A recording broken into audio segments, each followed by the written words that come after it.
I'll just say thank you to everyone for coming to this, and thank you to Sam for presenting. Thanks, Brett. Yeah, and thanks for all signing in and signing up. It's the first for many of you, and thanks for braving the technology. In the same way, this is an atypical kind of talk because I didn't actually have a show, and so I'm going to be talking about work that I made over my 2 years here at Alfred, which I believe follows a similar trajectory the whole time and can be traced back to a road trip I took in 2008, where I went and explored the Southwest for the first time and experienced erosive and geologic features in person in a way that changed the way I felt about space, and I brought that into my studio practice. Oh, sorry. This talk is going to be organized into 4 chapters, which follows the body of my thesis. So we're going to start with consuming land. I've been involved and interested in the idea of mark making by humans for a long time. And one of the oldest and sort of most formal ways that I found that we've left marks is through the use of cairns, which are just intentionally stacked stones in a landscape. Cairns have been used to mark a location, to secure a food cache, to celebrate a burial or a point of symbolic interest. And they've been used to mark mountaintops and claim ownership of a place. So I started thinking about the way that I could build cairns using rocks I found in the vicinity of Alfred, New York, and how to use the geologic power of a ceramic kiln to fuse those cairns into stable stacks. A ceramic kiln is capable of achieving temperatures that are similar to those found 29 miles beneath the surface of the Earth within the mantle of the planet. And these temperatures can fuse and melt the mudstones common to the area. So here's a couple examples of ways in which I've been fusing and joining these rocks, and different things happen because the mineralogy of the rocks is always different.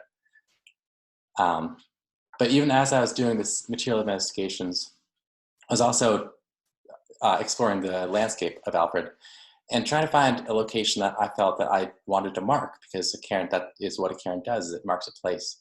So I found this location where the landscaping and construction crews dump excess material and debris. There's chewed up road fragments, there's chunks of marble from old benches, and there's this big pour of excess cement from different building projects.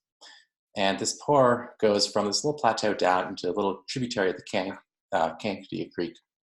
And it echoes a piece by Robert Smithson, which is called Asphalt Rundown, in which he had an entire dump truck unload its load of hot asphalt down a hillside. And where Smithson was exploring the idea of entropy, or the breakdown and homogenizing of disparate things to become a single disordered homogeneous mass, I'm more interested in the interaction between these parts before they get to that homogeneity. So you can see on the screen, the pours happened from right to left. And you can see this, the right-hand side is all grown in with weeds and brush. This pour captured various pieces of 2x4 and 2x6 that were happened to be in its way. And the third pour here overlapped the second and just made more of a mess. All these pores terminate in a tributary, as I said, of the Kankakee Creek. And so they resulted in pollution, obviously. You know, concrete's pretty bad. And so I was thinking about this human-created landscape and the way that the cement both stabilized the landscape from eroding further, but also created this illustrated erosive pour. So I brought one of the cairns I'd produced to the site and I photographed it. The cairns don't include any materials outside of the rocks that I collected, and so they're still relatively chemically similar to those rocks that surround it on the hillside. But because they're vitrified, they're removed in a sense and more resilient to the erosive processes that are common in this part of the world. And so even though it may erode slower due to rain, a chuck 2F4 or a pour of cement is still going to bowl it over and erode it just the same as everything around it. So beside this photo, I mounted the shelf with various relics from the site, some fused cairn experiments, and some other stones that I found in a way to sort of bridge this physical and conceptual divide. The marking is both in the landscape still, it's out there, but by bringing these relics inside, I connect it to the gallery, or in this case, my studio, and allow that translation to happen. The idea of a translation or a process of making is really central to my work. And in the way that, in the way that entropy describes a conclusion, I'm interested in describing that process. So these works, this is the creation of tangents, which is a work in cast iron. And to create these works, I take molten iron and pour it into open-faced molds, and I manipulate it with a piece of wood, usually. And in this way, I'm able to record just a couple seconds of movement that iron has before it solidifies back into unmovable form. Each of these trapezoids, I try to make one at each iron pour, and together they form tangents, which I display in an ever-widening circle. And even as every mark turns this line, they come together to form a circle which connects them together. I think of these as individual marks of iron pours, which are conducted by a community of like-minded individuals. But I think that this connection is really only visible to those of us who have experience in foundry and know that casting iron takes an army. And so I was interested in finding ways of opening that conversation to people who didn't cast iron. I was working a lot with wax, and wax behaves similar to iron in that there's a molten state and a solid state, and in those moments between solid and molten, one is able to form some interesting shapes just by nature of that material change. And so I'd pour wax onto a surface and wait a couple seconds and then scrape it up with a metal knife. And if I timed it right, I would get these sort of fungal shuddering frills, like this one above. And I used these forms to build Artifice, which is a sort of geode-inspired form. It's almost 4 feet tall, and it's 50 pounds of wax. So it's a big chunk. And I cast it in 1/2 in bronze iron. Bronze iron is an interesting alloy in that it's composed of 2 different metals with different densities. And as we poured the metal into the mold, those metals separated within the shape, and the bronze, which is denser, settled into the face and the bottom of the form. This created some interesting turbulent and sort of marbling patterns, which is an allotropic effect. On the other side was a sort of a bowl form. And into that, I cast a number of solutions of super saturated borax, which as it cooled, the crystalline borax fell out of suspension and formed crystals. Between these layers of crystals, I put in some plastics and studio detritus and junk mail and such. When glaciers move across a landscape, they dig up the earth and they leave stuff behind them, and that stuff is referred to till. So if you find a rock that is seemingly out of place, chances are it was a glacier or a dump truck that brought it there. But I think of that till as the remnants of past projects and current projects that occupy my studio. So by scattering those between the layers of crystal, I created this sort of studio geology, which I encapsulated within this work. Both of these castings stand atop a pedestal, which I fashioned into a bench. And so by incorporating this nod to furniture, I give a viewer somewhere to be. And also by sitting there, the viewer becomes part of this work. I like this idea of implementing an idea of furniture with the work because it gives the piece a place to exist. And it also allows the viewer a place to contemplate the work and sort of think about the factors that are going into its creation and the references of a geode, which is something of geologic time within their own human time frame. Layers are really central to my work. I talk a lot about metaphorical layers, but also physical layers. These are some early core samples where I was casting clay into cardboard tubes I was doing research on layers, and I ran across this writing by Stuart Brand, who tries to describe human sociology through a number of pace layers, which is ways in which we interact with one another and with the world in general, human world in general, through these sort of prescribed layers. There's some research that points to nature climbing up top governance due to our own response to climate change, and what that means for the future. But I would argue that today, in the face of coronavirus, nature has surpassed every other layer, and we are now below the rate of that change as we design face masks, businesses are shuttered, infrastructure. We don't have a shortage of flour; we have a shortage of residentially aimed flour. So the way that we've been distributing things is all screwed up, and people are rioting in the streets across the world. A Zoom thesis defense is a new culture, and it's a little bit of a tangent. But the layers I usually use are more physical.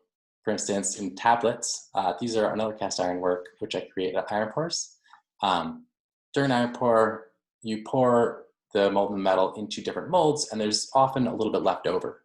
And that can either be discarded or cast into an ingot mold for use later. But I would take these sort of cold sludge bits of metal and put them into these chill molds, I call them. And each one has room for a number of sloshes of this waste metal. And so by building up a layer cake of this waste product, it records the stratigraphic history of the pour as the changes in temperatures create these interesting dynamic separations and ridges. I've been working with a lot of fire arts here at Alfred, and I was interested in the differences between the materials I worked with. Work samples, this is a new body of work where I've taken a core sample or a piece of every material I've worked with so far in grad school, and it's all arranged on a long shelf. And I charted the way I was working with all these materials on this graph, where on the left is the highest working temperature that I bring each material to, and on the right is the temperature at which these materials are shown. And so cast iron in blue is the highest temperature I work with, whereas room temperature materials such as paper and wood and water are all lower. The differential between this difference between cast iron and ice, for example, is 5,000% higher for cast iron. But on the shelf, the ice cores go through a state change before our eyes, and it's this change that is most relevant and most interesting to us. So even though the amplitude is much more dramatic, for the ceramic core standing next to this piece of ice, over the course of an exhibition, the ice makes more of a scene. For this piece, I recycle the water after it melts from the cores and cast them back into core forms. And so they progressively get cleaner as the show goes on. This idea of sort of evolving work is something I'm really interested in, and it comes across also in the participatory work I've worked on. This is a shot of Sherman Clark and myself setting up Time Becomes Us, which is a work we did in the Cohen Gallery over the summer. This work was in response to a call. The show was called Won't You Be My Neighbor? And it was curated by Michael Stevenson Jr. and Cassandra Bull with help from Caitlin Brown. And it invited community members to partner with art students to begin a conversation, which ultimately would result in something. And so Sherman Clark and I came up with this idea of creating this stratoscape of the Alfred community. We found a bunch of stones in the Kankakee Creek that runs behind Sherman's house and brought those into the gallery alongside studio detritus from my studio and the art building in general. We made a Alfred recipe for clay and provided that to participants. And we also had a little booklet where people could record their thoughts and ideas as a way of contributing without getting their hands too dirty. And so the community built 5 feet into this 6-foot form, and we fired it. before firing, this piece was a riot of colors and textures. Every material had its own presence, and it was just disorganized heap. But after firing, it became this homogenized geologic feature. And it was really interesting how some of the rocks slumped and sort of aged, and the colors all sort of dulled out, and it became this natural looking object. And we were really happy with these results, but it sort of hung there in my studio, and we didn't know what to do with it. You know, it lost some of the energy that it had, and we needed a place to put it. And so that's something I'm still experimenting with how this piece can live on. But meanwhile, I returned my thoughts to the Southwest, and I was interested in finding ways of sort of sourcing from a community that was larger than my immediate surroundings. And so I turned to Instagram. Instagram, there's a number of articles about the role of influencers on the natural landscape, and how people have been, tramping microbacterial soils to get the perfect shot, and how this sort of uneducated need to get the perfect picture is actually ruining our natural parks. And so I started looking through these top posts, and so many of them are portraits and selfies taken by these visitors. I was interested in how the landscape was functioning behind them as a trophy or as a backdrop to this lifestyle that these people were advertising. I took the top 10 posts and put them into a program called Reality Capture. And it's a photogrammetry program that creates a digital object from source material. And so it spat out this image where these human faces have been superimposed and sort of built into these geologic features. And I thought that was a really apt metaphor for the way that these people were sort of relating to the earth and to the land in general. And I started experimenting with how to bring this idea out of the computer, out of the, off the screen, to a place where I could talk about it with people. And during this period of experimentation, 2 pallets of core samples were gifted to me. And these were from the construction of a new bridge close to here in Portageville, New York. And they're actually from the construction of a steel trellis that spans the Genesee River at the south edge of Letchworth State Park. And so the site of this bridge is the Upper Falls at Letchworth, and that's also a popular tourist destination. So I took the top post from that location and got this image in return, which is, there's still some eroded, sort of digitized, glitchy human figures in it, but what's really pertinent in this photo, image, is the steel bridge, which is, it's not the human form, but it is a human form. It's this engineered endeavor to connect the 2 sides of this chasm, to sort of impose our will upon the land. And so, because, my drive to work with this location stemmed from this bridge itself, this seemed like a perfect subject for this project.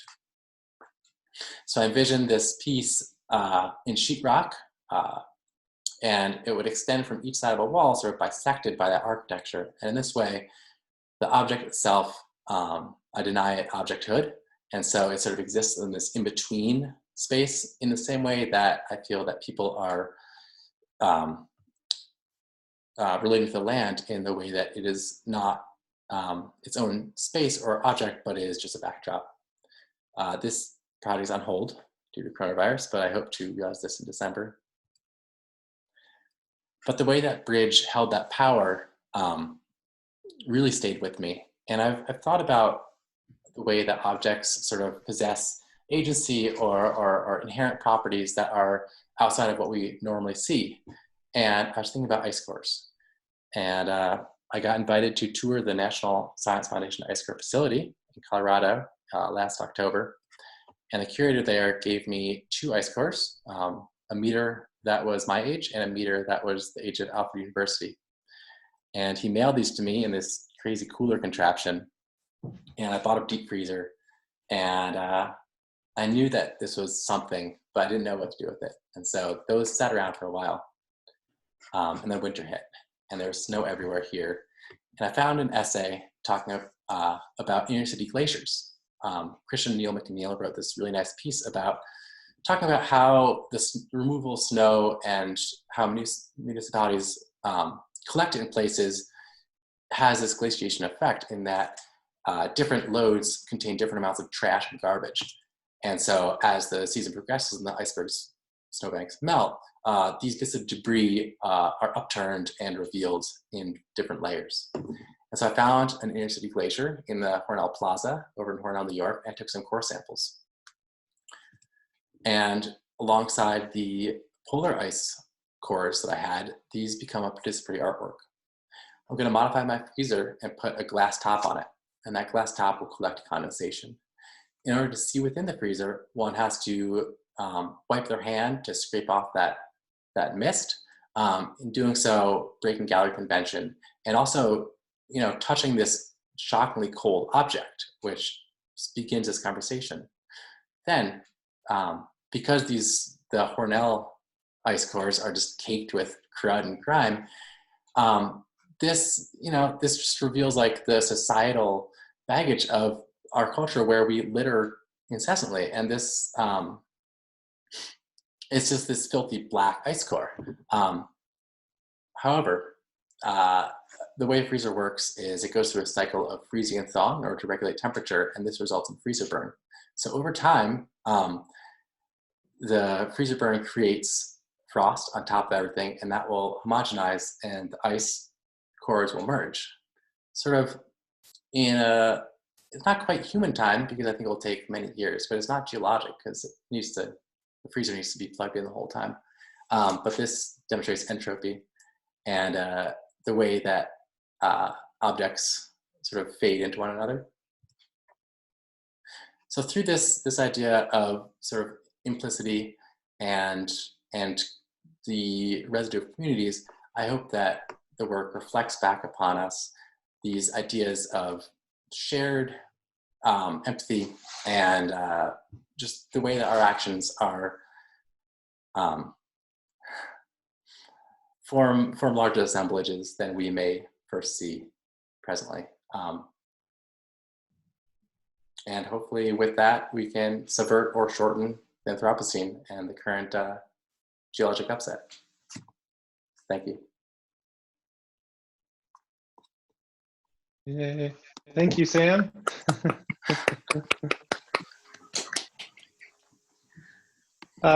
So we have some time for questions. So if you have a question, you can unmute yourself and ask it, or you can type a question in the chat and we'll read it out from there.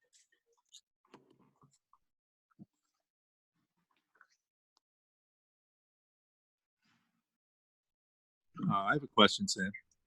Yes, Steve, how you doing?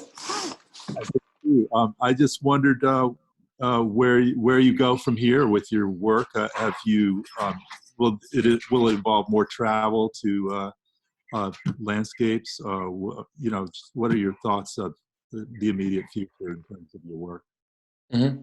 I think that travel is something that's sort of fallen into my lap a couple times. I was in Colorado for a wedding, and so I was able to sort of sneak out and go to the ice core facility in this really fortuitous moment. But I've been doing some more experimentation with concrete and sort of the idea of like urban fossilization. I think like now is a good time for exploring things I can do in a home studio without traveling. Maybe travel can happen in a couple months, and that'd be great. But I feel like that's as part of my practice that is I haven't ever consciously traveled just for my own work. I think that'd be amazing if I could, but it's always been sort of an add-on to somewhere else I've been. Thanks. That was great. Thank you. I have a question. Yeah. Can you hear me? I can hear you. Okay, cool. I wanted to ask how you understand your body's action and relationship to erosion or evolution. Like it seems like you're inserting yourself into like a more fast-paced version of that. So like you become the glacier or the dump truck, and how do you see like performativity or your role as in your body in the work? Mm-hmm. I've tried. I did one performance piece here, and it was interesting. But I feel like so much of my work is moving away from my own action and sort of trying to experiment by setting up processes that take that action and keep moving with it, or like forming assemblages with things that are greater than myself. I am also thinking about the tangents piece and how to sort of write instructions or um, observations on how that could be done by other participants. But I think that it's interesting to see the human body as a erosive or geologic force. That's something I'm really interested in, but I'm not sure it's important that it's my body. I think that like having a participatory work where a number of bodies in the world do an action or follow a set of suggestions is a direction I'm very interested in. And that's something that I think in this moment is also something that's really, really a good way to draw people together, give people something to do that's not on a screen. Thank you. Yeah, it's interesting to hear you talk about like your work that's not iron based, because I'm primarily familiar with your iron castings. But I think in a lot of your iron castings, like evidence of the process and how you're using like the chilling of the iron, and like referencing that, like leaving that, using that to your advantage. Like, is process an important part of the work, like visually, or is it just a means to get to what you're trying to talk about? That's a great question. I think process for me is the way I start making work. I think of like, I rarely have an object in mind when I start a piece, but I almost always have a process sort of to experiment with. What if I do this? What if that happens?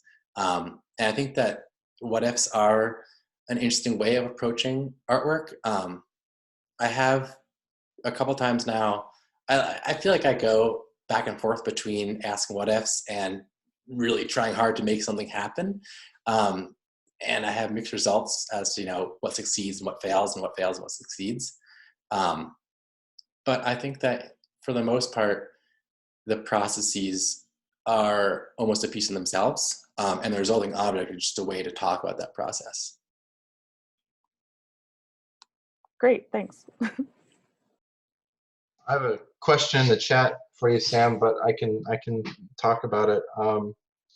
Where do you see material deep time and or material agency or its consciousness leading us? Leading us. Oh man. And that could be an art movement. What isms are we in? What post-humans are we collaborating with? I love that. Well, I think it's an interesting moment where, societally there's a huge rift in the way people are not only approaching things, but approaching one another. And it is possible that, new materialism and non-humanism picks up and, people learn this empathy in this way of, looking outside themselves and their own human agendas. And sort of can build fertile pathways for greater communication and growth and sort of like becoming something greater than just like a human on an agenda. But I think it's going to take, I think that's not the first step. The first step, I think, has to be individual people being nice to each other and understand the world around them. And somehow moving away from like an era of hatred and bigotry, which is just like, I feel like the extreme opposite of material agency and like empathy for non-humans, where we don't even have empathy for humans. I think I think that we're going to keep on pushing away, but we have to somehow find ways of empathizing with the non-human humans. Yeah. No, I mean, you ended your talk with that empathy, and that kind of articulation throughout the talk was about that responsibility within the things that are outside of ourselves. So Definitely. Thanks, Sam. Thank you. I have a question. I'll try to keep this simple, or straightforward at least. The most straightforward way I can think of asking this is just asking about the sort of reach of your work, because you started talking about the American West and Smithson, right, which has this kind of historical link to like you even said mark making, right, the sort of expanse of the American West. But then so much of your work here at Alfred seems to not be that, actually, right? It's about the locale of Alfred and digging into something that isn't mythic or isn't empty or blank, right? It's something that's very immediate. Mm-hmm. And there's a dialogue around that, in the 70s. Mary Miss sort of critiques Michael Heiser and Smithson for sort of working through this magnitude and ignoring the immediacy of space, right, or kind of locales. And so I'm interested in where you see yours sort of reaching, or even in the question of travel, right? Like, is it about that expanse? Like, is it about that mythology of geological time that we can't imagine? Or is it something that's narrow and local and specific, right? Because those things sort historically and even in the present might be competing with one another. Yeah, I think that that's a great question, and I think that's one of my biggest problems with like the land art movement was like this like move to the West and move to space, just given like the history of like Manifest Destiny and the West itself. And I started trying to like unpack that in my thesis, but I just started going on this deep political rabbit hole, which my work isn't that political in that sense. Like I feel like new materialism is in a sense political, but not that flavor of politic. And so I think that, I spent a lot of time in the West. I have some family out there. And so going out there and seeing these like alien landscapes, that's like where they filmed E.T., is an interesting way of sort of having just like a mental state change and seeing something that is completely different from, the Northeast climate and geology. And in that way, my tie to the West is just for this difference. But I am interested in sort of digesting the local history and having that sort of not owning that history, but giving that history as due diligence and understanding, what has happened beneath my feet for the last, 100,000, 10,000, 100,000 years. Not as a pioneer or a conqueror, but just like as a researcher and as another being on top of this soil. To riff off, I guess, what you just said, how do you see your work existing in the future? Do you see it more like in a gallery space, or kind of as land art, or within like a kind of sculpture garden arena? I mean, just because you make kind of big work that requires space, and then maybe how does that connect? Or maybe, just leave it at that. Do you see it more, or do you see your work in the future moving more towards these finished kind of objects that reflect your your research, or do you want to kind of just keep showing your process and this kind of open, I don't know what you would call it, like a vitrine of sorts? Yeah. I would like to be making more work that is outside, if not just because I feel like sculpture outside is more approachable than sculpture in a gallery, but also because I'm interested in the way that the elements interact with the things outside. And so to sort of embrace the environment that the sculpture's in by allowing the rain to wash through it, or the leaves to not collect, or to collect and create some sort of decomposing birdbath gross thing. I think there's a lot of room for the objects we make to exist and have maybe not agency, maybe agency, depends on who you are, to believe in that or not, but to set up systems that will then perpetrate more systems and work within themselves after the human is gone from them or is just visiting. So, you know, sculpture parks, I think, if they're not too like nitpicky and don't need you to like clean it with a toothbrush every day, that kind of situation I think would be really exciting for me, to create some sort of assemblage outside that then works. I have a piece right now that's rotting at a sculpture park, and the whole show is about rotting. And so that piece was an interesting moment to sort of begin to embrace this idea. But things don't rot very fast. so I'm like, you know, I'm talking about geologic time, but like I can't actually wait that long because I'm a little antsy. But yeah, I think ideally that outside sculpture is a really interesting place, but you know, I'm not above showing in a gallery because people go to galleries to look at work, and you know, I want to be part of that conversation. Sam, I have a Hi. Go ahead. Hi, Sam. I have more of a statement, which is I find it really interesting the layering that you're doing, and then going back to James Hansen, who I don't know, but I really liked his question about referencing back to the land, you know, earthworks artists of the 70s, and the sort of the way you're layering materials, the way you're referencing them, and then you're layering images on top of images.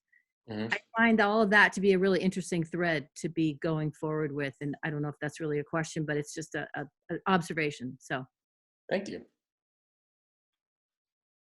Piggybacking off of that a little bit, I was kind of thinking if you have a stance on the role of purity in your work.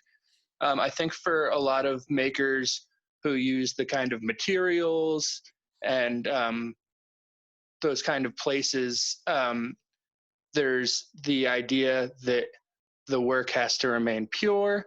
And I think that a lot of people might view the role of social media entering the work as a form of impurity, or some of these material manipulations as a form of impurity. And I was just wondering if you have a stance on that. That's interesting. That's I ran into this a lot in my crits here at Alfred. Not the word wasn't purity, but it's control. And I feel like purity or control, I feel like those are similar enough where I can use one or the other. That can be a really interesting hurdle to sort of deal with. And, you know, I look at artists like Daniel Ashram, who are making just like super, super precise, you know, to the thousandths of the inch, perfect castings and artworks. And there's a presence to that type of work that really appeals to me. And like a professionalism and just like a beauty. But I'm not interested in being that restrictive of the materials. And I'm more interested when the materials, you know, they slop a little bit and they overfill, and that, you know, that drip then behaves as a drip behaves. And I'm not controlling that drip. And maybe that is purity. Maybe purity is sort of allowing the materials to just be materials. But I think the way you worded it and the way that it would be understood in general, in like a greater art sense, is the purity is the artist's hand. And the way that social media is sort of like a common, mundane, if you will, programming or material. I like that. I like that sort of like fertile, it's not compost, but it's like this vibrant material that is going to change. And I feel like that change is completely necessary to make the work something other than just like some tchotchke that I've thrown together to sell. So I'm gonna step in and sort of read a question from the chat. So there's a sort of a couple people have asked a similar question about what do you want your viewers to walk away with? Sort of what do you want your work to accomplish? Mm-hmm. So I feel like some of my work implicates people just by association, you know, existing in our current society. We all we all have a hand in the way that the world is moving. And if that's by, littering or voting or not voting or, wearing a mask in public, we all contribute to this greater movement. And hopefully, I mean, I feel like everyone is like, I want my art to change the world. I'm like, I don't need my art to change the world. But I would like my work to instill feelings and sentiments of this sense of existing with, and of just being like a smaller part of greater goings on.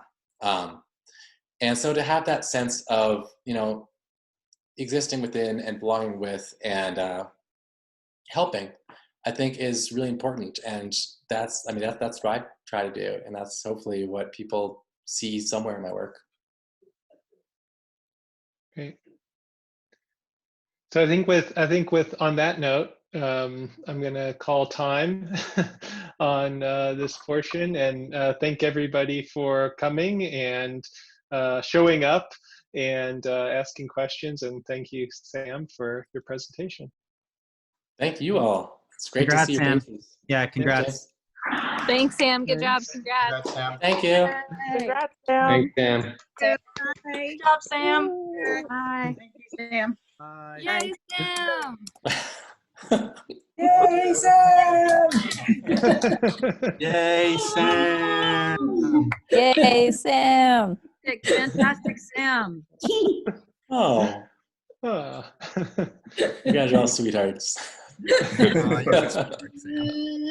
Bye, Sam. Stay safe. Thank you. See ya. Trying Bye, to Mom. That's the problem earlier. Bye. Bye, friends. Bye. Bye, Sammy. Bye. Bye, kiddos. Bye, Bye, and Carl. Bye, Zeke and Theo.